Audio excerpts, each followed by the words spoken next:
Good morning.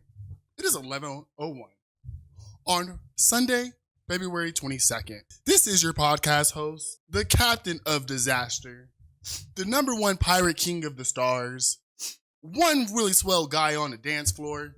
It's your boy, Captain Marz, aka Marz C. Flowers, aka the guy who knows how to make a peanut butter and jelly sandwich. And if you guys do not know, this is the Morning Marz Show, aka the Marz Variety Show, aka the Marz Media Show, where we talk about TV, movies, and popular culture pop news.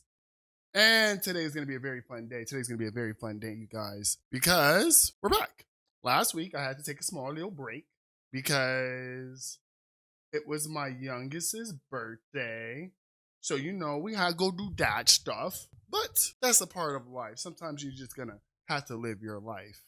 But today, as we get started, let's do the question of the day. Then we'll do the itinerary.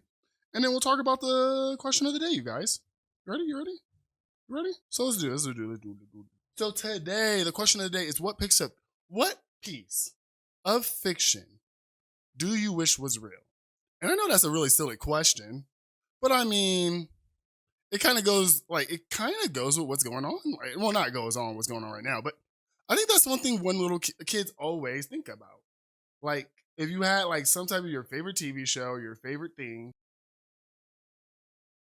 like, what would you do if one of them were real? And I always thought about like Pokemon. Like, I definitely know I would be a super Pokemon dude if like Pokemon was an actual thing. Like, I would probably just be a Pokemon trainer for the rest of my life. But I'm gonna let you guys think about that for a little bit.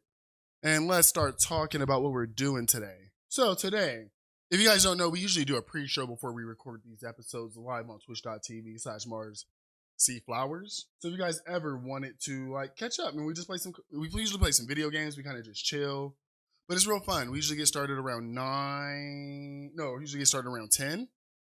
We just go for a cool little minute. So if that's something you guys interested in, we played Pokemon VGC for the pre-show today. And today, since we haven't been here for a while, we are going to talk Super Bowl news, One Piece. We're going to talk about Mando. We're going to talk about the Reze for Chainsaw Man. Talk about Spider-Noir. We're also going to talk about the new Ben 10 comic. Ben 10 has been kind of in the Cartoon Network realm for a little bit, but we're finally getting some stuff. And then we're going to talk a little bit about Scrubs. Scrubs is getting a new adaptation soon, a sequel series. And it'll be real cool to talk about it because Scrubs is actually a pretty good show. And then today for our breakdown, we're going to talk about Django Unchained. And on the side note, I have a special treat for you guys today. After we're done with our breakdown, I am going to go on a live rant about people in this Pokemon Fire Red Leaf Green shenanigans that's been going on lately. So let's get started today. So, piece of fiction that you wish was real when you were growing up. I'm gonna be honest with you. Yeah, I'm gonna go double down on the Pokemon thing, and because I think like Pokemon's gonna become like low key a sub thing for me on content creation. Like, I love playing Pokemon, but I don't think I can make it a part-time hobby content creation thing anymore. I might vlog about it, talk about it a little bit, but I really do like Pokemon battling. It's like one of the funnest things I've ever done.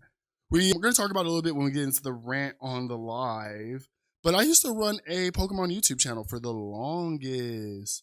I would do singles, small gone OU singles, because I was a goofy little fanboy. And because I watched the TV show and the anime so much, I really thought like single battles were top tier. I want to say sometime between like Scarlet and Violet back in Sun and Moon, when Pokemon Company started introducing like tournaments online through the 3DSs, I really got into VGC too, and VGC was fun. I don't know, I just thought Pokemon would be such a cool thing to like be real. Outside like the general battling Pokemon contexts, I feel like I would have that same joy that people who study animals for a living get for studying like these mythical creatures. And I'm not saying animals are boring or anything, but I don't know, something about a bunch of colorful little superpowered creatures, extraordinary creatures, just has me a little piques my interest. And then there's things like you have normal Pokemon, like you have all the birds, like Pidgeys and pharaohs and tohelos and pheasants. But think about being the person who like discovered Tropicos or like discovered Lugia in the modern age. People like literally still to this day say they can find Bigfoot and all those other guys, but imagine being the person with like literal proof that you saw Lugia and then be like, oh yeah, I know a trainer who actually battled Lugia. Like it'd be crazy. Things like Macargos would be interesting to see because Macargos are not very interesting like competitive Pokemon, but Macargos are such an interesting like animal, like from a scientific standpoint. They're like literal heat slugs who the minute that they stand too still start hardening up, but then like eventually will like break off and become smaller and regrow. Like that would just be interesting to witness live action. Seeing Wobbuffets in a while would be really crazy to see. And like seeing researchers try to figure out what's the tail and studying the tail, that would be very interesting. And then you definitely know there would be like crazy super giant water Pokemon on the underground. Like people would be like, oh yeah, you ain't never seen the 50-foot tentacruel that hangs out in the Pacific? That would be nutty. But yeah, that's just me. That's just me. I actually I kind of wish some fiction was real. But that's all we're going to talk about. Let's transition into some current events. And actually, I think that's a really good current event to talk about.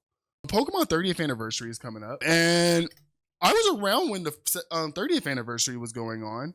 It was really fun. It was really cool. The 30th anniversary, I mean, the 20th anniversary was really cool because I think for the 20th anniversary, I remember them re-releasing the classic Pokemon Red, Blue, and Yellow, Gold and Silver. They did that. Like $10 on the Nintendo eShop. That was really cool. Put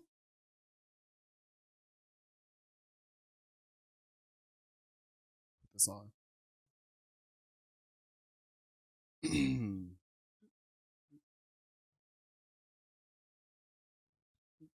we go. So yeah, around 20th anniversary was really cool because they released Red, Blue, Yellow. They dropped us a Super Mystery Dungeons game for the 20th anniversary. I bought that like day one. And me and my friend Miles, me and my teammate Miles, we went down to LA to a little pop-up shop in the Fairfax area. And we went to this little pop-up shop, got a lot of cool little Pokemon merch, vlogged the day, met some Poke YouTubers that day. It was real cool that Pokemon Company did 20th anniversary real well out here in LA.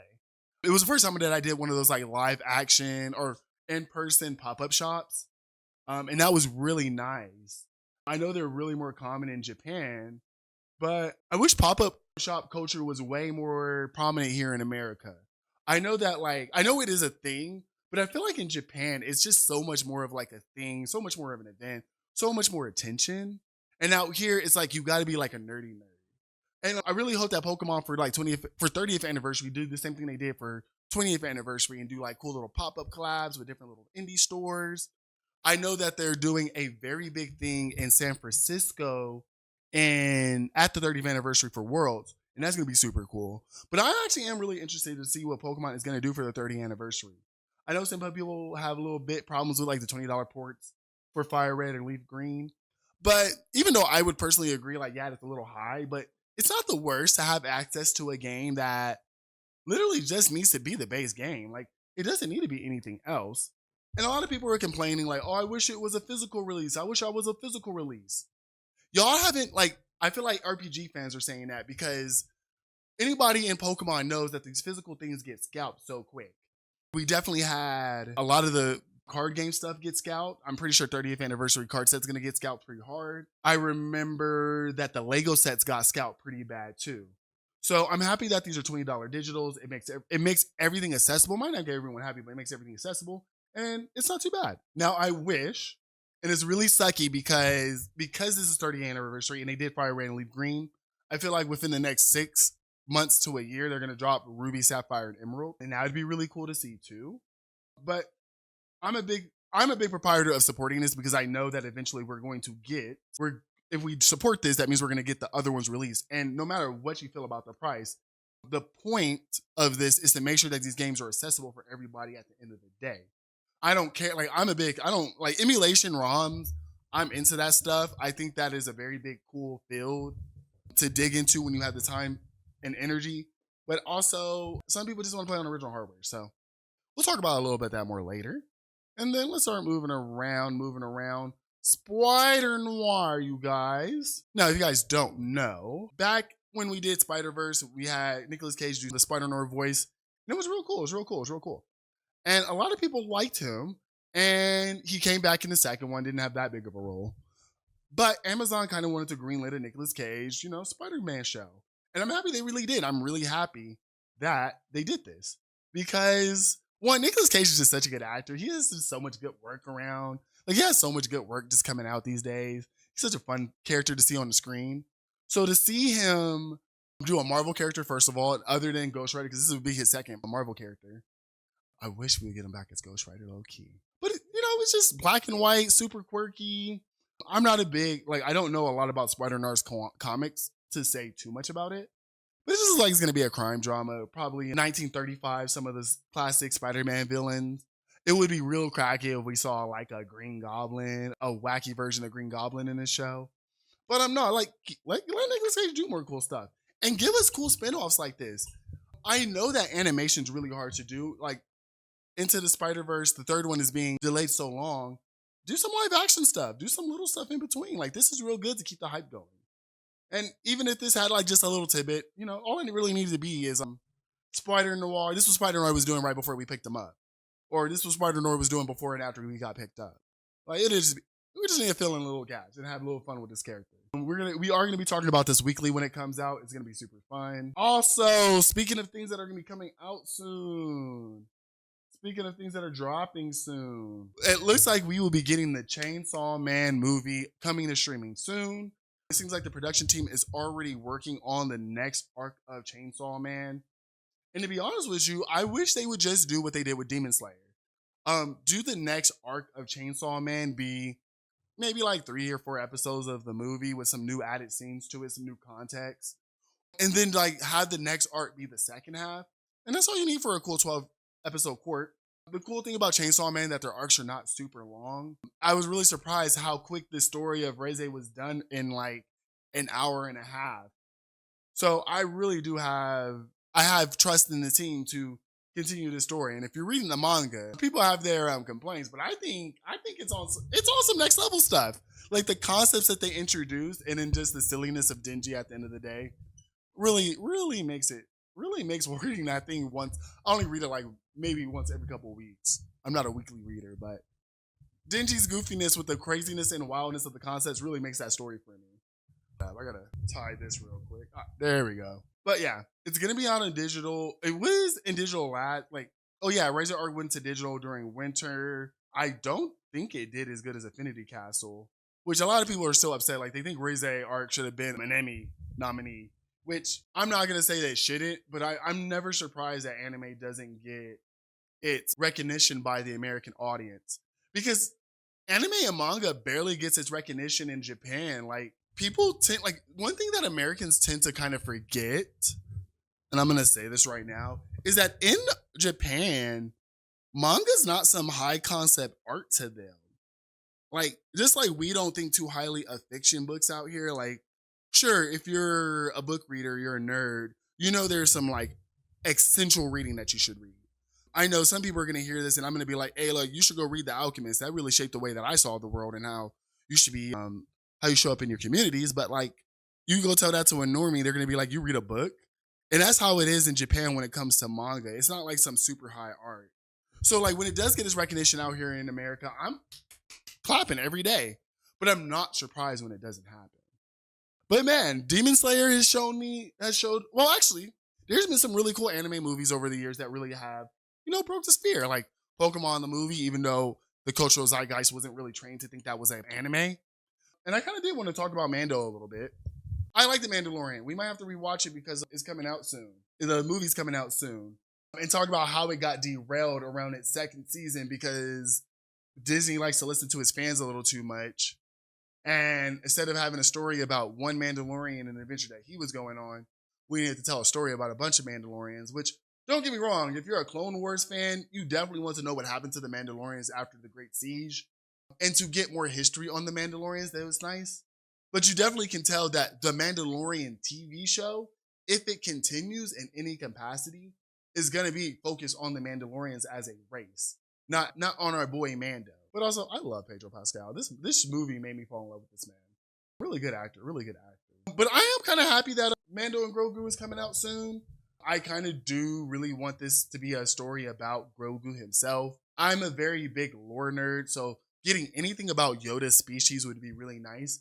And why they're so talented with the Force, why they're so in tune with the Force. I know a lot of people don't like the midichlorian explainer for like the Force, but it does allow us to like gauge someone's connection with this all encompassing energy field. And Grogu, because he's such a young kid, also puts another aspect on that. Emotions connecting with the Force. So I hope Mando and Grogu is just more of an origin story for Grogu himself. And then we get Mando's big old little emotional like arc about joining and belonging. Because then if we ever go back to the Mandalorian as a concept in the Star Wars TV shows, we can start focusing on the race a little more without having to focus on little bro right here. But yeah, Grogu. Another thing, One Piece. One Piece season 2 is coming out and they got dinosaurs in it. And they got Hot Luffy. One Piece has been growing on me. I really did like the card game. But I did watch about 2 or 3 episodes of the live action. We definitely got to get through it. So I'm happy. A lot of people are going to call me a corporate shield today for all of my opinions. But I'm kind of happy that this story gets to live more. I'm not trying to watch 1,000 episodes without some real investment. But I think this does really good for people who are like, is it even worth it? Yeah, it is. Like, if you want to know if One Piece, the anime is worth it, One Piece, the TV show, feels like it shares a lot of the spirit by cutting down a lot of the lore or a lot of the unnecessary plot, a lot of the manga plot or manga filler plot meant to like fluff out a weekly series. I think you get to the core way quicker. Also, you kind of have to get this story going because Homeboy is not going to look this young forever. You're going to run into the Stranger Thing thing eventually if you don't make these come out like pretty rapid fire. And also, yeah, and the cool thing about this is because Oda is pretty much almost done with his show or with his manga. By the time that this gets done, we're going to have like another adaptation of One Piece almost done. We're going to have another TV show, anime, that's going to cut all the fluff out. Like, there's going to be so many different ways to enjoy One Piece. It's going to start becoming required reading as an anime fan. I'm just saying. Y'all go hear me get real political when we start talking about One Piece. Anyway, what's about Bad Bunny? Bad Bunny? Hey, Bad Bunny performed at the Super Bowl. I watched the Super Bowl because of Bad Bunny. I'm sorry. My teams did not make it. Both my LA teams got knocked out in what I would like to call the semifinals. So I was not watching the Super Bowl for the game. I was literally sitting at this desk playing my retro device while the game was going. But I enjoyed the halftime show. From a production standpoint, I really like how this contrasts is Kendrick's show. Kendrick's show was this very big, industrial, militarized show that had a message of like an in-your-face message about, weirdos. I wish that one would have came out. I wish that Super Bowl show would have came out after the Epstein files. So, we could have threw a little shot at Trump. But Bad Bunny decided to make his show a show about love, a show about unity, a show about a group of people in this country who really do give a lot and get a lot of disrespect. And a lot of people, a lot of normies, chuds will try to act like this wasn't a good moment. This wasn't a fire moment. But as a person who's like, I'm black in America, I understand being nothing but a political straw man to feel people's anger and rage. So when these pieces of art like this pop out and they show love, unity, and then you see people having to like defend this, or people, not defend it, people who have to like go against this. Oh, it wasn't really that. Why did it have to all be in Spanish? If it was really about unity, it should have had English subtitles. And if the English subtitles weren't up to par, you wouldn't have got all the meaning behind the words anyway. So enjoy the vibes, enjoy the music, enjoy the Bad Bunny. Oh, man. And then Lady Gaga was there. I like the joke where Lady Gaga was singing with Bad Bunny. Like the joke with Lady Gaga singing with Bad Bunny. And then like after the halftime show, there was a commercial with her singing with Jigglypuff, and someone was like, damn, this bitch just friends with everybody. Oh man, I love Lady Gaga. Like, that's a homegirl for real. But yeah, I'm happy that Bad Bunny had thrown on a pretty good Super Bowl halftime show. This is really gonna make this is gonna make it so that Bad Bunny is everyone's like number one on Apple Music this year. If Drake doesn't decide to take his head out his ass and drop some fire. But Ricky Martin was there. It was just fun. It was just fun. And maybe I have a different perspective about it too, because I did grow up in LA. Like, Latin people for me are just as normal around me as Black people. Just as normal as white people. Like, I grew up in a place where like I went to the Crenshaw Mall. There was a lot of Black and brown folks. And then you would like, I lived in a very Black part of town, but only like 2 blocks down was a bunch of like Hispanic stores going down MLK. You go to Exposition Park to go swim during summer. It's a mix of everybody, honestly. So like, this thing that like people like demonizing Latino folks because of misinformation about immigration and stuff, it kills me. Like, it kills me. And it cracks me up when Black people reinforce it too, because I'm like, don't you know? Like, they're doing the same thing to them that they did to us, demonizing us. I'm hearing the 1350 statistics again.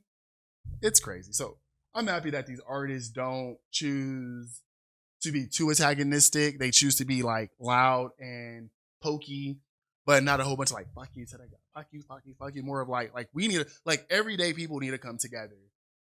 The government.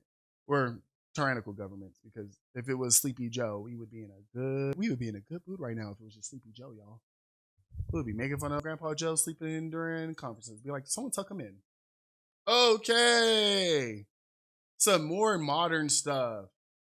Ben 10 is coming out, y'all. Ben 10 is dropping a new series in comic book form. If y'all don't know, Ben 10 for me is like one of my favorite TV shows.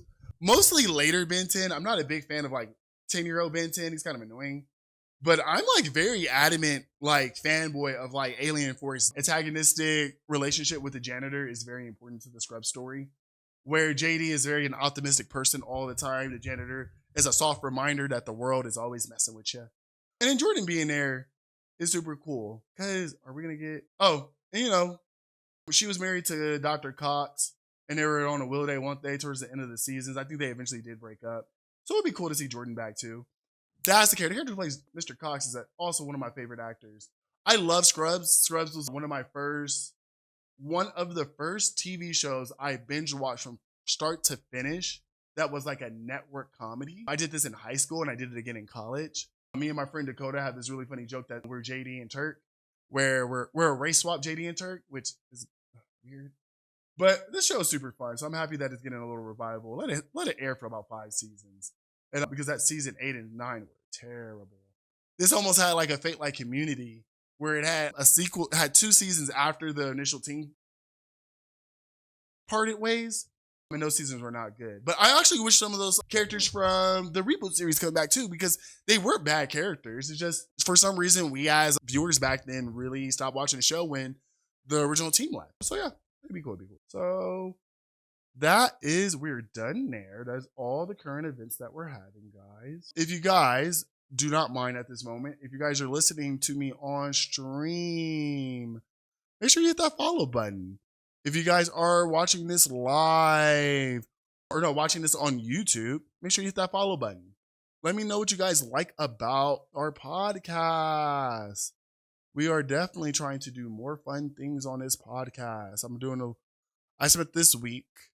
I spent last week during the week, because this episode was done, catching up, getting ahead on some episodes in the future. So during the week, I now have time to do like aesthetic upgrades, which are really hard to do during a busy week. So yeah, make sure you hit the like and follow buttons. They're there for you to show your support and make sure that you're getting the content that you asked for. Okay, guys, let me fix this real, because we are going to talk about Django Unchained today. Okay, so I know it's Black History Month, and I probably should be talking about more Black like artists and more Black artists and Black directors. But honestly, because okay, let me get a little current with y'all.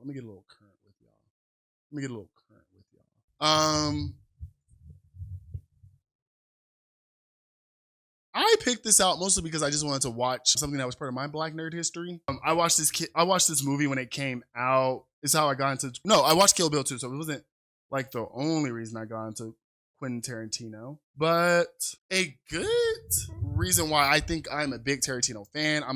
I went into Jamie Foxx's filmography for a bit, is because Django Unchained was just such a fire movie. I've never seen a black Western a Western with a black character in it. And I will say there is not a lot of Westerns with even black characters in it that come from the angle of like talking about what was going on at the time. Slavery, the brutalities of slavery, the South, and all that stuff. So for me personally, it was really cool to see this movie, especially because growing up, my grandma was very much into Westerns. So I personally took it as a chance to like start my own little journey on this. So I watched Django Unchained. And if you guys don't know, Django Unchained came out in 2010, directed by Quentin Tarantino, starring Jamie Foxx, Leonardo DiCaprio, some other really, really cool actresses. I was about to call her, God, I was about to call her Zazie Beetz. Shame on you, Marquito. But we got a good, I was about to call her Kerry Washington. Terrible. I was about to call her Tessa Thompson next. But we got good actors like Christopher Waltz. We have Jamie Foxx, Wellington Gorin. You have Leonardo DiCaprio, Kerry Washington. Samuel L. Jackson is in this movie. Like, he is in a lot of Tarantino movies. And you even have Tarantino popping up as an actor himself. And the cool thing about this movie is that it takes place in the South during the 1860s, 2 years before the Civil War. Slavery is very rampant still in the South. And we definitely meet our boy, Mr. Django, in this slave convoy. I really do like the intro to this. I wish I could play it without getting copyright strike. But this is like this real classic, like Western song, like Django, doom doom doom doom doom doom doom doom. Something I find really interesting when I was doing the research on this, Jamie Foxx actually has a big influence over the music of this movie. From the intro to the main Django intro to the song that Rick Ross sings, 100 Black Coffins. Jamie Foxx has his finger in a lot of the music in this movie. A little bit about Jamie Foxx real quick. Jamie Foxx is actually the original Renaissance man. I think if I was a 90s kid, if I was an 80s kid and I grew up in the 90s, the same love that I have for like Childish Gambino, I would probably have for Jamie Foxx. We're talking about singer, rapper, actor, director, writer, like he does it all and even had his own TV show to boot. But yeah, as we're talking about this, let me not get too much on the tangent, but as we are going through this, we start getting all those illusions of like slavery, all that good stuff. You see the chain gang, 1985, 2 years before the Civil War. And as we're coming up on this first part of that, we see Django chained up in the slave convoy back in Texas. And when we see our boy, Dr. King Swartz, come pull up to the convoy, we see him talk to the slaves as if they're people. And this is one thing that I definitely happy that this movie did, was not shy away about how different people from the South who grew up in this intuition, who reinforced this intuition, and like normal everyday people are. Because like when Dr. Swartz pops up on these guys, he talks to the slaves. He talks to the slaves because the slaves are the ones with the information. He knows that the slaver doesn't know anything that he needs to know. But boy is yapping to the slaves, giving them some respect. And the slavers are not liking it. They're like, hey, yo, you gonna talk to me? If you gonna talk to me, talk to my boys. You know, once again, demonizing, the boy, or dehumanizing our boys, our humans, our slaves. It's crazy when you're watching in the beginning because like you see Swartz like trying his hardest to chill. But the spec slaver, pulls a gun out on him, the gentleman he ever is, asks him straight up, like, hey, if you're pointing a gun at me, are you trying to kill? Trying to kill? Man said yes. He cocks his gun and Swartz goes, and this is such a cool little moment because like I think this is the action nerd in me. Swartz pulls out like a pocket gun from his sleeve and shoots the spec brother. Clean, quiet, chef kiss. And then starts dealing with Django directly. As he's talking to Django, Django's like, yeah, I know who you're looking for, the Brittle brothers. They used to work at a plantation that I was at. And Source was like, hey, yo, Django, if I take you with me, are you going to be able to identify these two guys? And if you do, I'll give you your freedom. And he's like, oh, yeah, I can do that. So, why the Spec brothers are out here trying to antagonize Swartz?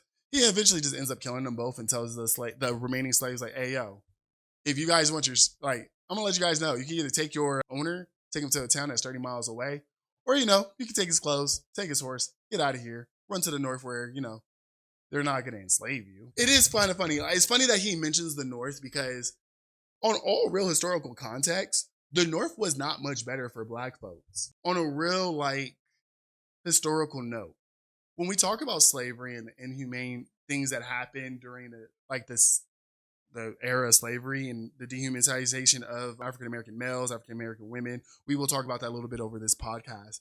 There's always this idea that the North was some safe haven. And even though there was a lot of Black-owned towns, a lot of Black towns towards the North, it wasn't a magical end-all freedom for Black folks. Black folks still suffered high unemployment rates, homelessness, demonization from the cops, segregation. The North was still segregated. It just wasn't as segregated as the South. You just couldn't simply tell someone, oh, you can't shop here because you're Black. The North was actually way more sneakier about it. But Source ends up saving our boy. And I do like this intro to this because it really does paint these two as paint Swartz as this more sophisticated man, especially when we're getting into this initial diner scene. This scene this first scene when they get into the town and Swartz is trying to prep Django on what he actually does. We get the explanation about bounty hunting and the purpose that it's going to serve in this film. It's really nice because Swartz talks to Django like a man, where every single other white person around him is shocked and scared about seeing a Black man on a horse, a Black man with clothes. They've never seen anything like it. And I think that's what's jarring for a lot of people to realize about how different South towns were. That seeing a Black man on a horse is such a shocking thing.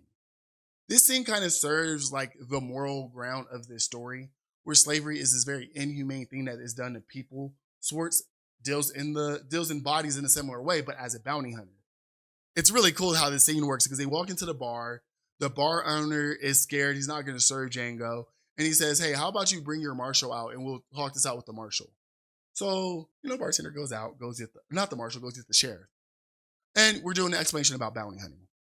And it's really cool that Swartz goes down and he's like, hey, I track down criminals, kill them, and take their bodies to lawmen, and I get money. You can join me. I'll teach you how to do this with me. If you help me find these Brittle brothers, they were known for highway robbery. And this is the really cool parallel to it. He says they were known for highway robbery, got away with it, and then been hiding in plantations for about 3 years. And it's really just shows to how disconnected the past used to be, because nowadays, if you did anything crazy like that, you couldn't get a job. But, bad people, criminal people used to do criminal shit back in the day and then hide amongst the slaving South. And it's crazy to think that this guy who was known to be a murderer is going to get a job on a plantation enforcing rules on innocent slaves when these slaves are probably better people than him. I'm just saying. So Swartz is kind of that is kind of the emotional variance that we're getting here.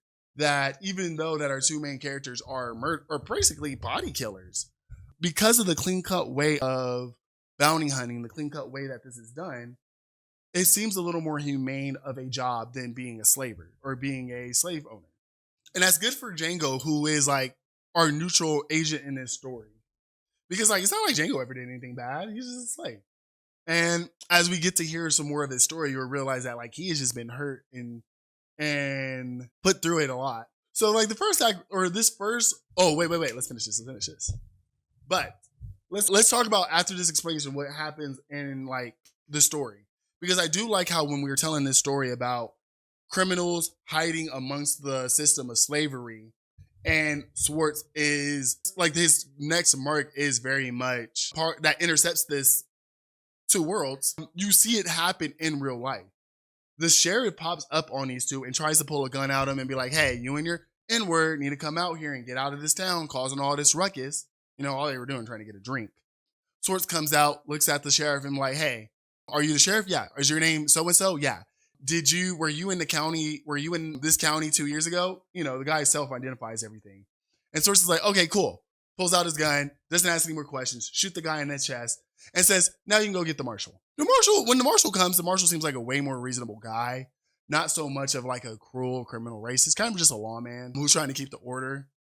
But he gets all his gunmen to show up in front of the bar and tell Swartz to come out. And this is how crazy this narrative is.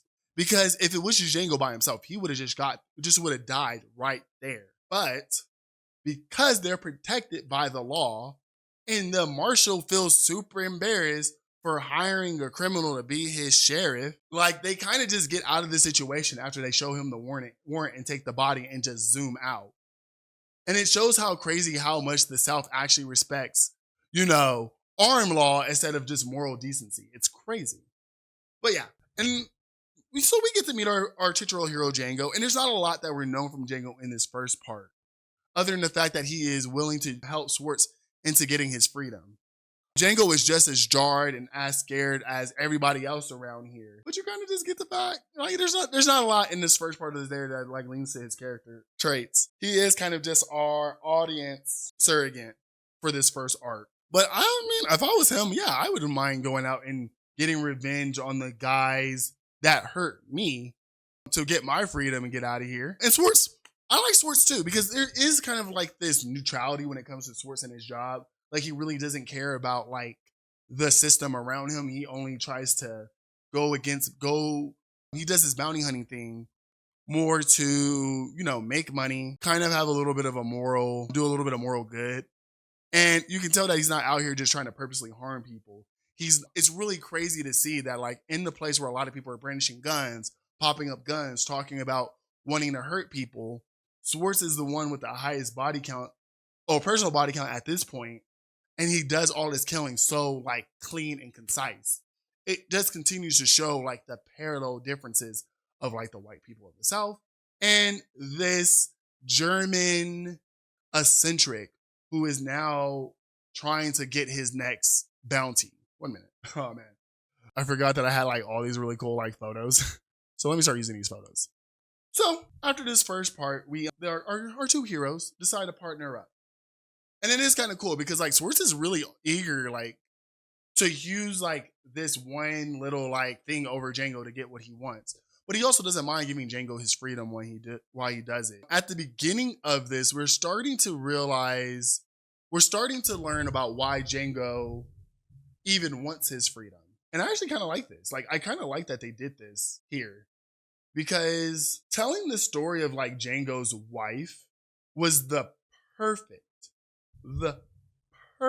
little thing to get the emotional hearts tugging here. Because Swartz asked Django like, hey, what are you going to do with your freedom once I give it to you? And he says, I'm going to go save my wife.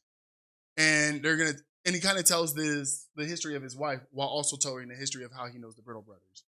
They talk about their old master and how he tracked them after they ran away one time. You get to see the first look of Hildy, his wife, played by this beautiful Kerry Washington. I really wanted to. Kerry Washington's in a Kanye West song. That's why I'm also ashamed.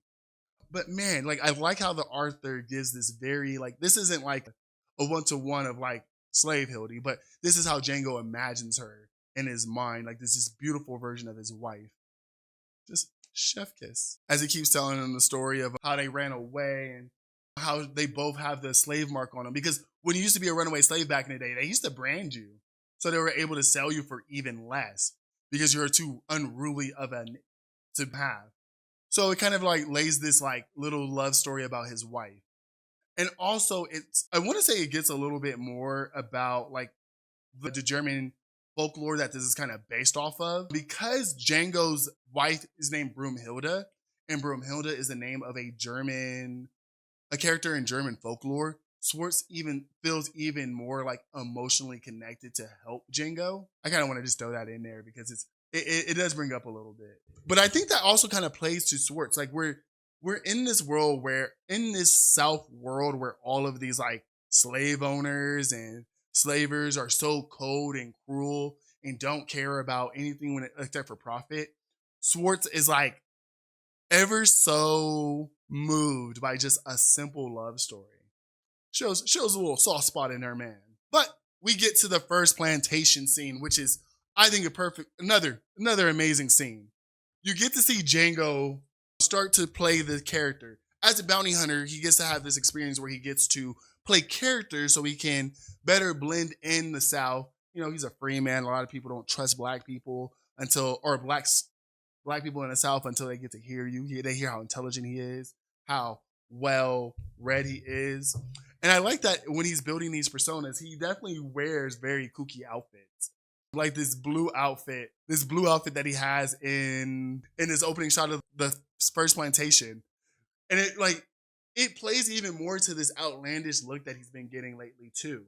Because now the slaves are giving him crazy looks. Like, bro, you're free and you want to dress like that?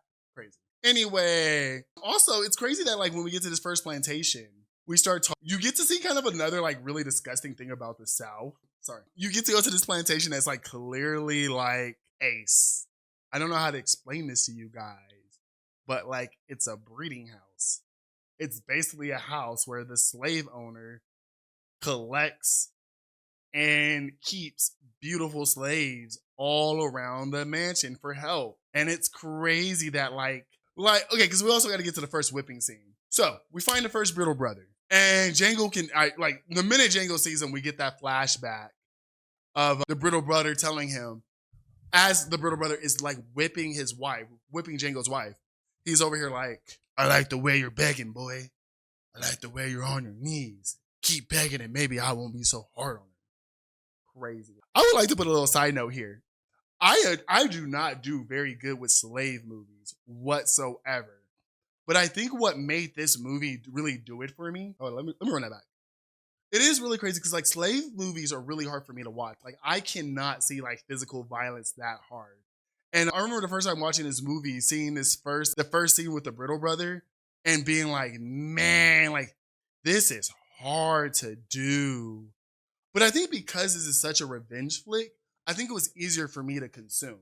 So like if you're a person who's like, I don't watch a lot of slave movies because they're really hard to watch, try to give Django Unchained a chance as a starter because it is more of an action movie, more of a revenge flick. And I think that angle might help some more people to watch it. But man, that first scene of him being like, John Brittle. This is, the Brittle brothers are also not going by their name. So he's also shocked.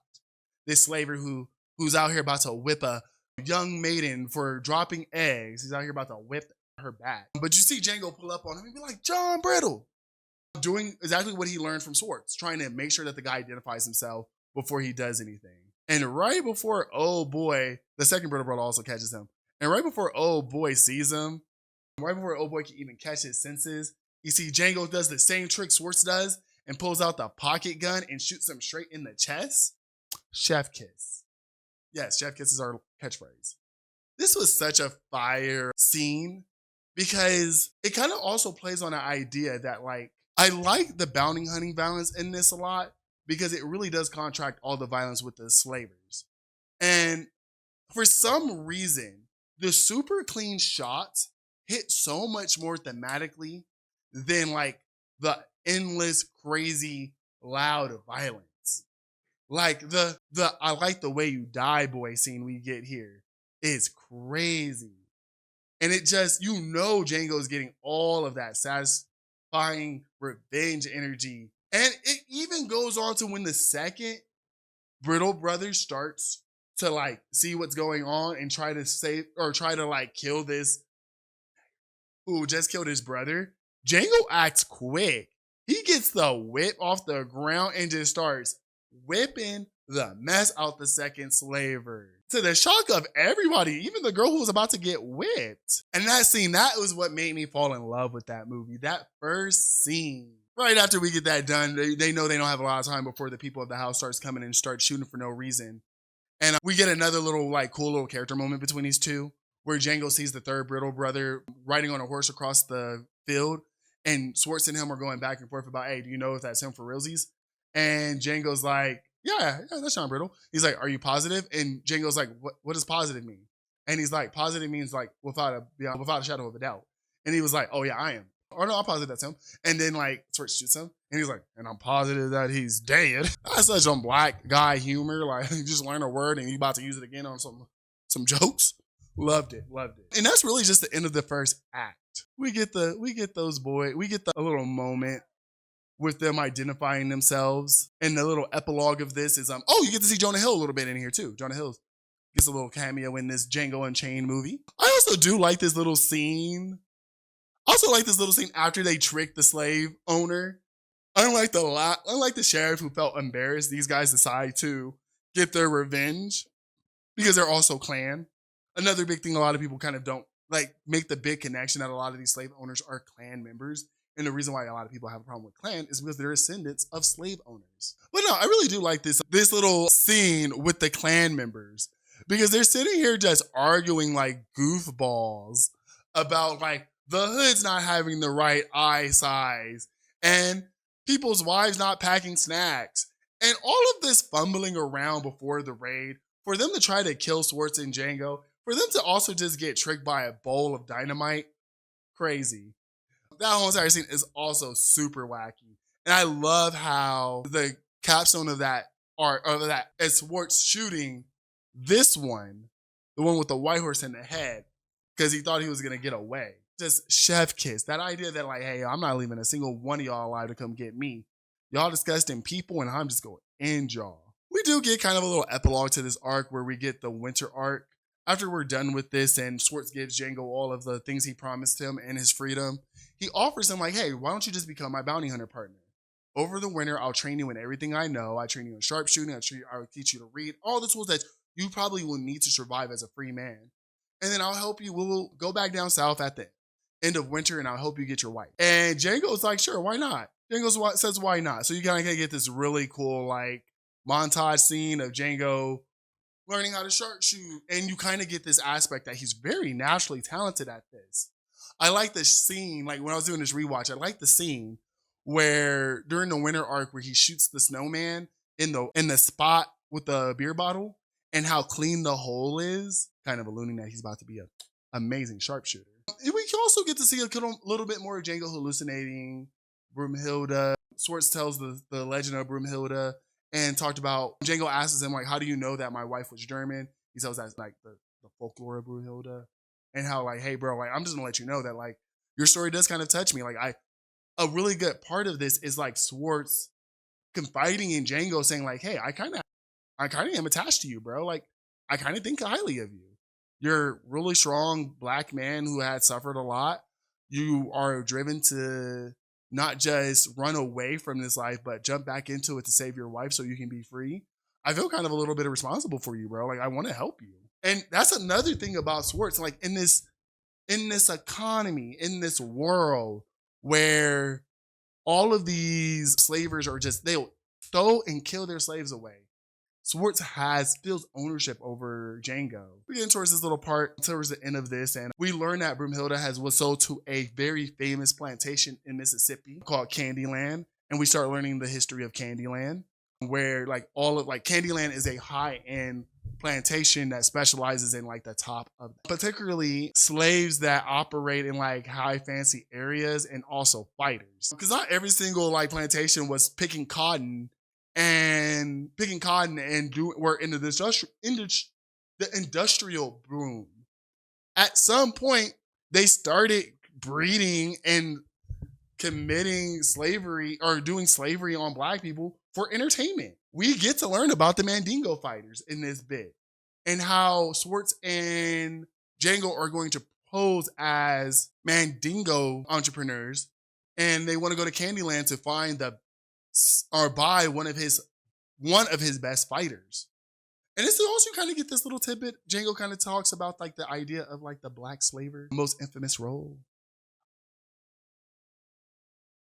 The black slaver, and how that's like one of the lowest things you can be in black community. Sell out to the culture. Kind of like alluding to like, Uncle Ruckus's, Uncle Tom's, black ICE agents that want to work. Yeah, it is really crazy that like Django talks about when they're talking about the personas of the black slavers.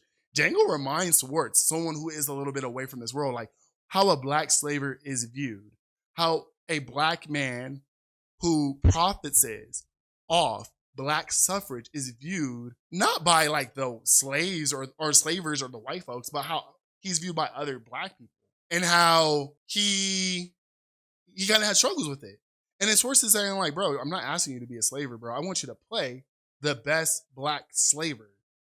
And it's this idea that like every action past that is Django playing how he views people treat black people in this society.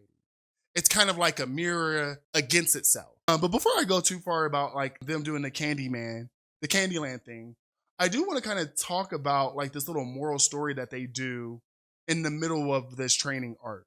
When they're doing this bounty and they're taking a sniper position on top of this hill against this guy at a farm, Swartz and Django are talking about the idea. As they're doing this bounty on top of this hill, Django has the gun trained on the guy, but he also sees that this guy has a son next to him.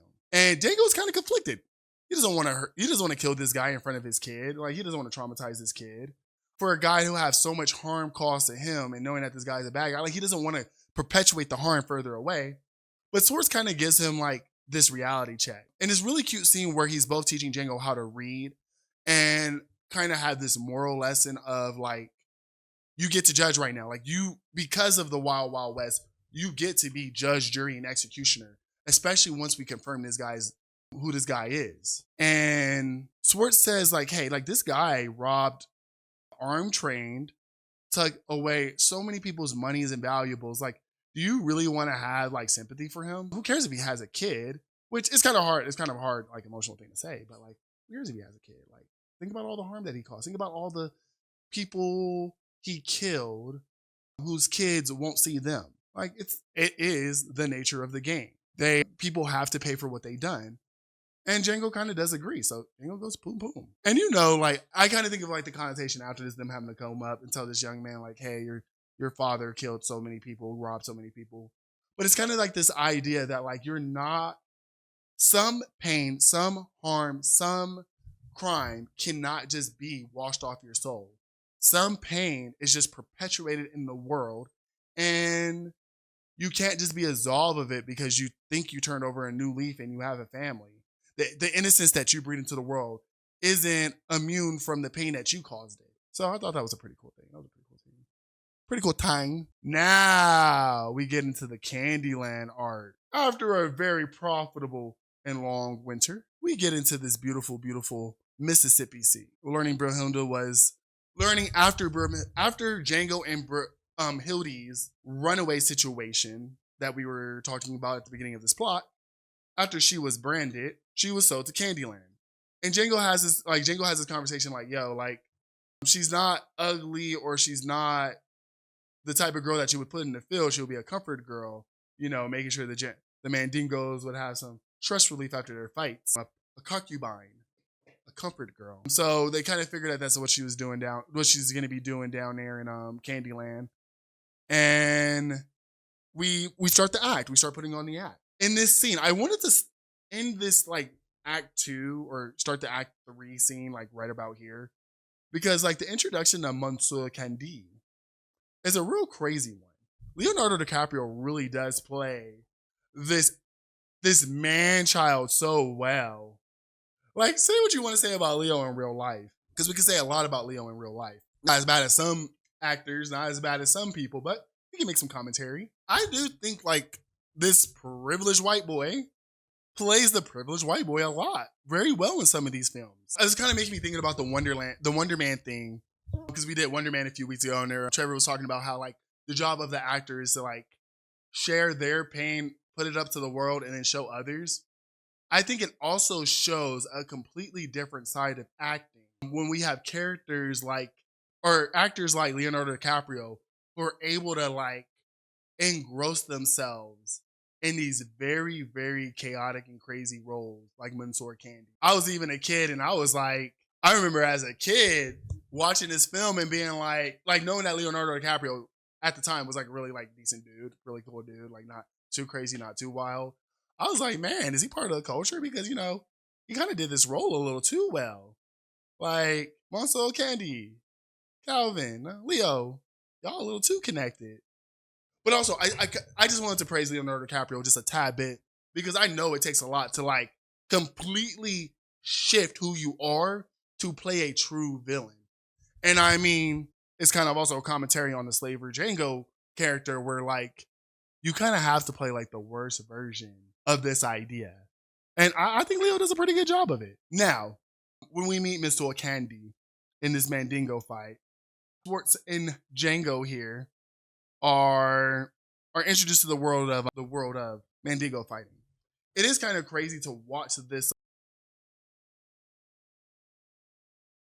Oh yeah, I started the third act on Candy, popping up that little head turn because when you enter this room, this whole fighting hall, you have to watch like these two Mandingo fighters do this private fight for Candy and this other guy. And like it's kind of bad. Like it's kind of hurt. Like it kind of hurts to see because you're seeing two guys just going at it, tearing each other up, beating each other up, bloody everywhere. And then you got Candy with his black girlfriend next to him. You have all the black ladies as the help. And as you see like one of the Mandingos like gouge the eyes out of another guy, it is kind of crazy to see like everyone's reactions. You see the other owner just in tears because his boy is dead. He just lost the fight. You see Candy super happy because he just won a fight, saw a big old burly man die. You got Candy's black girlfriend snickering and taunting the other black people in the room because she doesn't have to deal with the pain. Or because she's Candy's girlfriend, she's a little bit separated from the pain, a little bit divorced from the pain, while everybody else has to watch these guys tear each other to shreds. And it's crazy because honestly, I'm gonna say this because this actually brings up a conversation that I had with someone the other day about like the social hurdles that like black people as a collective go through and that women have to go through a collective.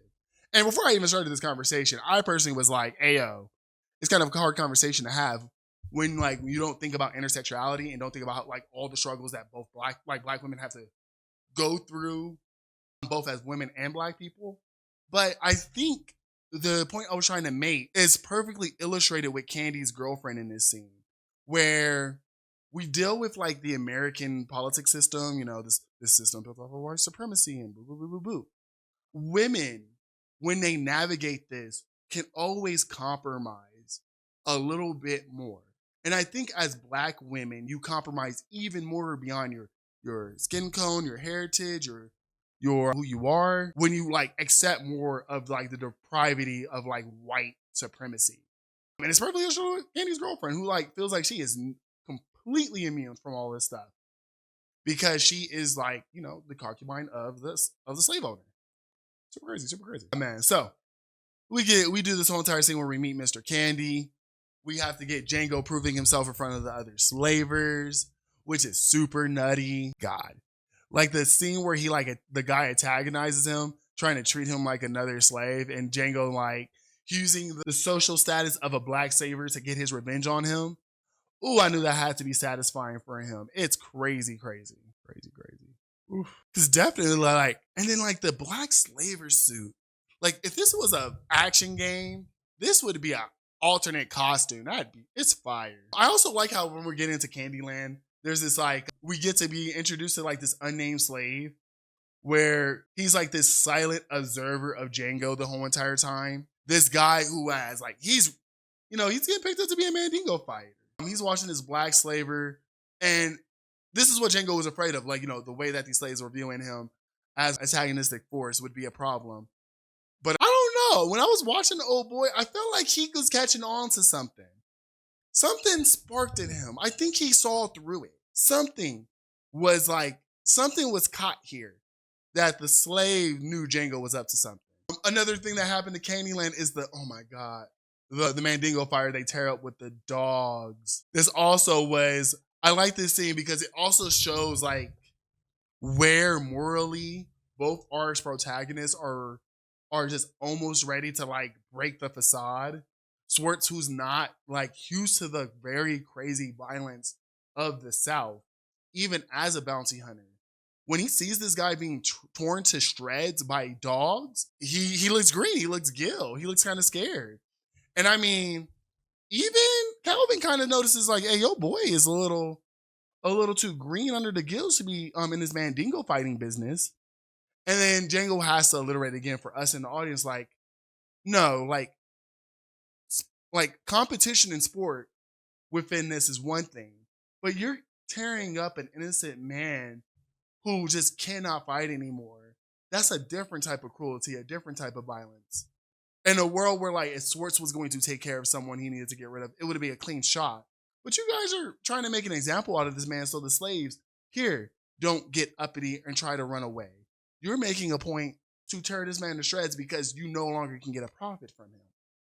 Like, the violence that you're perpetuating is just a next level to even just the sports of Mandingo fighting. And then I do like how we get an introduction to our favorite Uncle Ruckus-like character right when we get here, Mr. Steven. And Samuel L. Jackson does such a good job playing like the head house slave, where you get that whole entire interaction. The idea that like he's able to talk to Mr. Candy in a way more casual way than the other slaves, but there's still a level of respect there, a bit of fear even being thrown at him.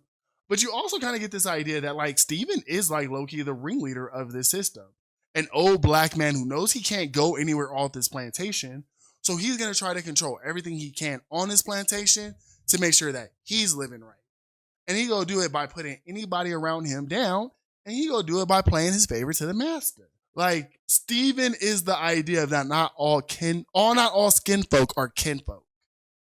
That, you know, some people in white supremacy, some black people in white supremacy. Hold on.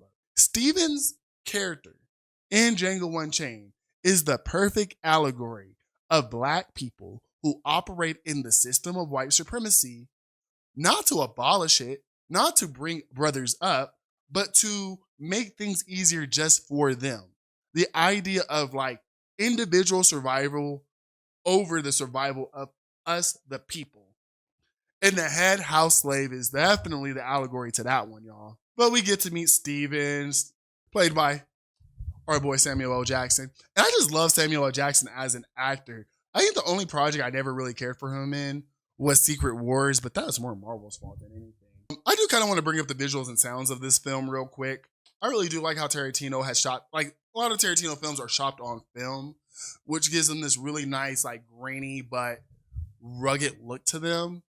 And it's definitely shown in 2012 where people are starting to make more of a digital film, like Avengers, which came out around the time that this came out, was shot digitally. And to watch those two movies back to back is crazy because just visually, just the using film versus using IMAX just gives the movie a different contextual energy. This is very much like you need to do something like this for a Western, where something like digital works for something like a superhero flick. But the sound on that too, it's a mix of hip hop, soul, R&B, and classic Western blues. Like all of that classic black people influenced music with that actual influence. Like the blues being an offshoot of rock and roll, which is an offshoot, like no, the other way around. Rock and roll being an offshoot of the blues being an offshoot of jazz. Like black people have done such good things around music. And to get a lot of this like black coded music, black energy in it, nice. But as we're getting to this dinner scene, one cool thing about this is like towards the end of this scene, we gotta meet Hildy. I like the Chekhov's gun too. Because once again, like I said, the road to Candyland was really about seeing what emotional triggers would get this plan to fall apart.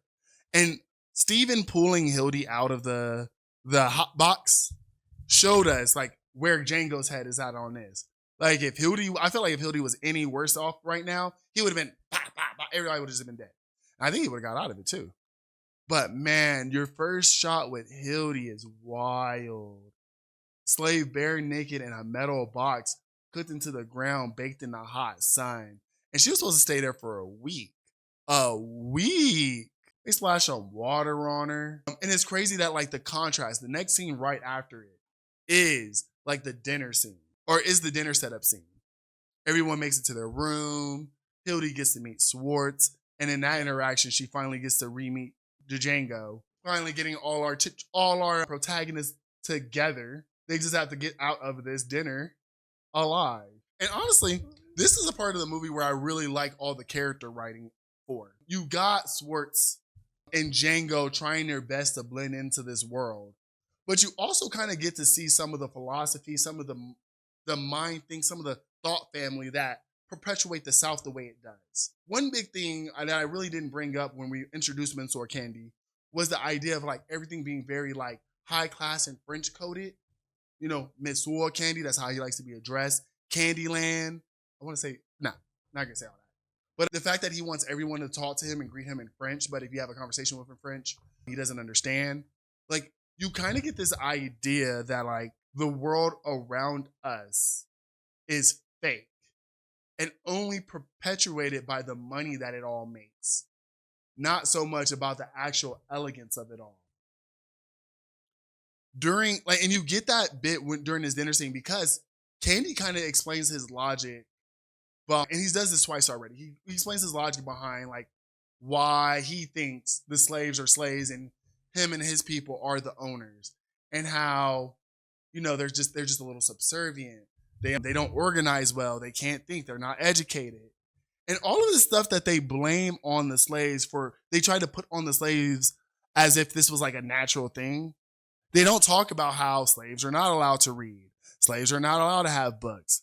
That, you know, 2 years before the Civil War, we're at the point that we're breeding slaves at this point. We're at the point that we're not even going to get fresh slaves.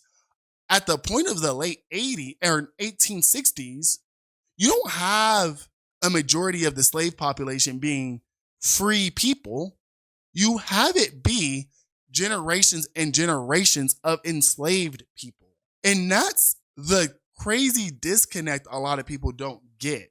Like, when Calvin is spewing that pseudoscience crap about black folks in the scenes in this movie, trying to justify why the slaves are slaves and the owners are the owners, talking about how, you know, they're dumb, they're not organized, no matter how good they might be in the kitchen, they still need adult supervision because inherently they're less mature and can't handle complex tasks, how they can't read or write. And all of this stuff is brought into these people's heads without actually thinking, like, by the time the 1800s rolled around, by the time that like we are getting to the Civil War, we're not talking about a group of like free black folks that were enslaved and then brought to America as slaves. We're talking about maybe 2 to 3 generations deep of like out the wound grown up to be a slave. And that is a very different system of slavery than a lot of slavery that people like to spew out. The reason why slavery in America is such a nasty and disgusting thing, and we don't talk about it enough, is because when you actually dissect that it was a multi-hundred-year system where the first batch of black people were probably, you know, somewhat traded, somewhat exchanged, somewhat taken in from like normal means of, you know, economic indentured, like normal indentured servitude. It was the American system that deprived these people from education, deprived these people from a path of freedom, and then continue to demonize these people, berate these people, and punish. Like, it's disgusting the level of violence perpetrated against a group of people who at the beginning of their lives weren't even free in the first place. And for them to spew pseudoscience bullshit to justify it cracks me up. Yeah, let's get to shooting some slavers. So, you know, the plan is starting to get unraveled a little bit because even though Swartz is doing his best to flirt with Hildy during the dinner scene, Candy's sister picks up on the fact that Django and her know each other. And Steven, in his many wise years of being a slave, catches on that, hey, they do know each other, and starts taunting her. Eventually, Steven catches on and tries to get Calvin to understand, like, hey, yo, these guys are trying to pull one on you. Calvin, being the man-child he is, thinking he knows the whole situation, he's about to make $12,000 off of a Mandingo fighter, doesn't realize that Steven's trying to save him. And I love like this scene right here with Calvin and Steven, because this is truly the dynamic of the head houseman. Because where Calvin and Steven are sitting here, Calvin think, standing up over Steven, think he has control over Steven. Steven is in a very comfortable place because he's figured it out.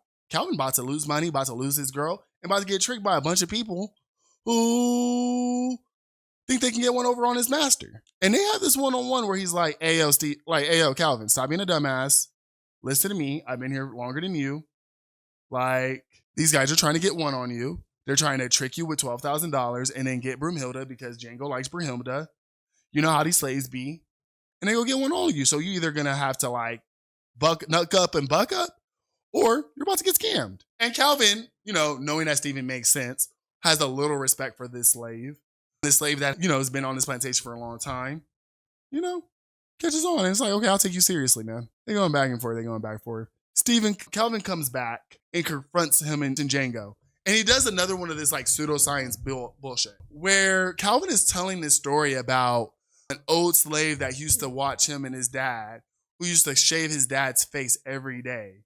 He talks about how no matter how exceptional Django thinks he is, how 1 out of 10,000 Django thinks he is, the same weird pseudo bullshit that Candy thinks applies to him. So Candy pretty much confronts them, calls them out, gets the skull out and smashes it, and pulls a gun on them. And basically tells them hey, I'll give you one chance to get out of here. Y'all either going to give me $12,000 right now for Hildy, the real slave that you want, or I'm going to kill her, kill you guys, and be on my happy way. Swartz, ever lover, trying not to get hurt, not trying to get nobody killed, gives up, and Candy assumes his victory. Now, this is where I think the film makes this really crazy turn. Because where Candy thinks he's got the one up on Swartz and thinks everyone has, remember, because this isn't about actually being smarter than someone or getting one over. It's about money, greed. So while Swartz basically says hey, not Swartz, Candy basically says hey, I won, I'm gonna take my $12K for this little nigger girl, and y'all go get out of my plantation, and I ain't never gonna hear from y'all again. Swartz starts breaking down, and honestly, I kind of get it from him. Swartz is from Germany, bro. He's an educated German man who, just deals as a bounty hunter. He's seen so much being so close to slavery. He's only been engrossed in this world of slavery for a year. And now that this slave owner got one up on him, I'm pretty sure Swartz kind of realized that Candy didn't get one on him. Someone helped him. Especially, Candy's sister who called it out. Swartz feels kind of defeated, bro. Where Swartz keeps going in his mind over and over again about all these crazy things that he's seen Candy do. Thinking about Candy beating him. Candy also is trying to be a smug man-child. And forces a handshake agreement with Swartz. Basically saying hey, here in the South, no deal is honored unless you shake my hand. So swallow your pride. No, I got one up on you. And shake my head. And I kind of like what Swartz does in this moment, where Swartz kind of does this thing where he's in his head and he's thinking about the Three Musketeers. Yeah, the Three Musketeers. And I honestly, at the first time, just didn't understand why Three Musketeers was the reason. And, outside of the fact that it's a story about friendship, loyalty, it has some class, power stuff in it, is the fact that it is written by a Black, #Haitian author. Someone who's a genius of his field, a master of his field. Swartz is I wonder what this man who suffered so much in his lifetime would feel about slavery and all this stuff going on down here. Candy's who? And I think that kind of cracked something in Swartz. Swartz was you don't know who the guy who wrote Three Musketeers is? It's such a basic book. I swear that's what went through Swartz's head. Because he was just this dumbass is really the one who got one up on me? This guy? He doesn't even read. Man, Swartz crashed out so hard, pulled out the pocket gun and shot him. Bam. And in the same clean way that a lot of these bounty hunter deaths are, it's crazy to see that and I love this scene. This is almost cinematic. In such a clean way Candy dies, you see a shoot up behind him. And then it gets crazy. I actually like the fighting scene. I'm not even gonna get super thematic about this. Whoa, the fighting scene is wild. Django just starts shooting people. And they're coming in deep. Homeboy is swinging at him. Bah, bah, shot, shot, shot, putting down bookcases, getting under bodies, hiding under other bodies, using human shields. Django was ready to get out of there. And I honestly think if they didn't get Hildy, he would have won. Straight up. Call it cope. Call it cope. So eventually Django is caught. Django is captured. And to mirror the very beginning of our story, Django is once again hung, dropped under. And honestly, I kind of like that, like towards the end of the fourth act, we kind of do get to this part of like, we're getting back to like the idea of like humiliating, like these ritualistic ways to humiliating people to show their dominance over them. Like for the slaves at the beginning of the narrative, it was the fact that they had to walk everywhere while the slaver was riding his horse. It's the idea that every time that we see these slaves, that they're always in some type of dehumanizing, humiliating life. And now that like we lost our boy, we lost Swartz, we lost our one little shining light in this, Django is back to where he was. And I do kind of like, also, I kind of like making fun of the very homoerotic way that this slaver was trying to like, this guy was trying to get Django, trying to cut off his bits. It was just a little too flamboyant for my Western taste. But also, it kind of also plays into that idea that like, for some of these people, it's more than just power. It's more than just a profit. Some of these people are just sick in the mind when it comes to wanting to like reinforce this stuff. Like, oh boy grabs Django by his junk and is like, I'm gonna cut this off with a hot knife. You ain't gonna bleed out. Not once. Crazy. But then once again, Steven shows how he really runs things around here. Basically telling Django, like, bro, like, I'm not about to kill you. I'm not about to just shoot you in the head. I'm not about to throw you back into slavery so you can run out and try to kill us. I'm gonna send you to a mine. I'm gonna make this the most transactional thing ever, bro. You are going to the Ladicki's mining company. And for the rest of your lateral born life, man, you are going to break rocks. You're gonna cut your tongue out, break rocks, and the minute that they're done with you, bro, the minute that you say something, they're cutting your tongue out, and the minute that you are no longer useful, they're just gonna kill you. So don't worry about it. They were trying to do all types of stuff, cutting off your bits, torturing you, but no, we're not doing all that. I'm just gonna make you literally a number. And that's crazy. That like, honestly, to the root, that is all that like slavery really was to the minute. Like these were not people to them. These were not even as cattle, because like you even treat animals better than that. But you're just a piece of profit. And when the minute that you're no longer a piece of profit, there you go. You're nothing. So you get this nice little last scene. And I really do like how this last little arc is just everything that our whole story like shown to proof. It's like this is proof of purchase at this point. Because Django is sold to the LaQuinn Dickey Mining Company, mirroring the opening where he was also in chains. But during this time, like Django hatches a plan to get back to Candyland. Like super quick thinking, bro. Also, we have our little slave insert here, which is actually gonna be very important. So while Django is just chilling, trying to figure out how he's gonna get out of this, he convinces Quentin Tarantino that he's not just a normal slave. And he does this by speaking well, talking. He's like, yo, you think a slave can talk the way I talk? You think I'm like those guys? Like, I am a free man, bro. Look how the way that I am articulating myself. And he tells these guys, like, hey, like, I was, Swartz being like, hey, man, that your first bounty is always going to be a little helpful, a little lucky for you. Keep it on you at all times. So Django does this thing where he takes the Smitty Bacall poster and he talks about like how he was at the plantation trying to get Smitty Bacall. And they caught him and tried to sell him off as a slave. And, these slavers don't care about like actual like freemen or anything. They try to like pay it off like, oh, we're going to free this guy because, he's not really a slave. But they know there's like, they play off that $12,000 that are chilling back at the house.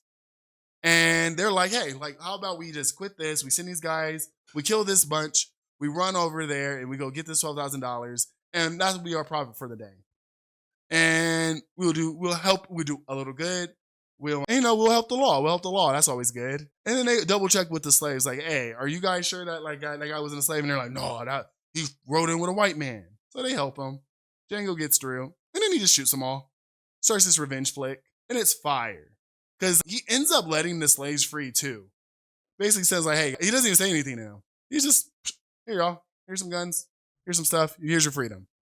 Showing his true character, finally, he has gotten all the way through his hero arc. And even being able to do what his mentor did for him, he can do for others. Through all the skills that he gains, he's able to free other slaves. And then he just goes off, our little proud man, knowing that like a true hero was being born that day. We get to see Hildy get picked up by some slavers, and Django starting to shoot it up, saving. First, we get to say a little goodbye to Swartz. It is kind of nice that when he says goodbye to Swartz, he says it in a different language. I believe he says it in Avita Vice. Sounds like Italian, but I'm pretty sure it could be German too. But it's that nice little like, thank you for everything. It's that little bit of like, thank you for everything you've done for me. Everything that you taught me is going to help me and my wife live a glorious life. It was nice. Nice little tidbit.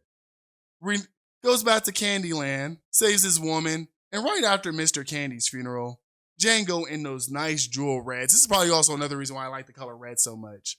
With those nice jewel reds, come in and just gets his revenge on everyone. Kills all the slavers that attacked him, antagonized him. Kills Mrs. Candy. Lets the slaves go. I'm surprised he lets Candy's girlfriend go. But makes it a point to hold Steven down. And in a moment, Steven's like, sounds like you're out of bullets, man. Django pops out like, you think I'm that stupid, bro? I got 2 guns. And in a monologue that very much mirrors Candy's monologue of the one exceptional nigga. While Django walks down Steven, he just starts shooting him in the kneecaps. Starts shooting him and be like, hey, man. And all the 9,099 niggas you come across, you ain't never met one like me. One who's gonna blow this whole thing to the ground. And he blows up the whole mansion. Putting a nice little bookend to this arc. Steven out here shouting about how Candyland's always gonna be there, how the system's always gonna be there. But, I mean, it only takes the right nigga to do it, to blow it all up. And I like it. I like that we end this nice revenge flick with a blowing up of a plantation. Really closing out those thematic themes. How Django has become this self-reliant man after this mentorship. How when you give these people the tools to survive, they can overcome anything, even destroy the system itself. I just love how the agency is restored to my man. And there's even a little epilogue after it where it says they're going to call you the fastest gun in the West. Beautiful. And that was my little review of Django Unchained, my little tip by tip of Django Unchained, talking about thematics, features, all that good stuff. How do you guys like? You guys should watch it. You guys should watch it. You guys should watch it. Really watch it. Really watch it. But okay. We're done here. We're done. Guys, thank you so much. I'm actually going to hold on to my rant for next week. We're kind of getting done here, y'all. Thank you so much for popping up for the podcast, y'all. I appreciate you guys. I'll see you guys next week.